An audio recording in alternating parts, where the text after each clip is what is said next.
আসতেন, সবাই জিজ্ঞেস করে আমিরুল মুমিনিন কেউ নাই, আপনি একা হাসেন কেন? তো মাঝে মাঝে অতীত জীবনের কথা মনে ওঠে।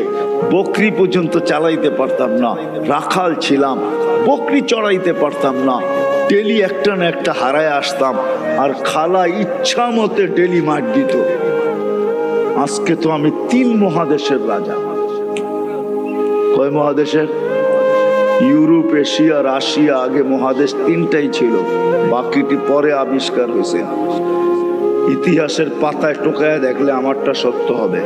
আগে মহাদেশ 3টাই ছিল, শুধু এশিয়া, রাশিয়া, ইউরোপ, এই 3টা ছিল। বাকি আমেরিকা, অস্ট্রেলিয়া এগুলা সব পরে আবিষ্কার হয়েছে। ওই যুগে ছিল না এগুলা। এটা তো সমুদ্রের ভিতরে লুকানো ছিল, মানুষ পড়ে বাহির করছে। কি যুবক, ঠিক তো? সত্য তো? তোমাদের শিক্ষা এটা বলে তো 3টাই ছিল, 3 মহাদেশের রাজা।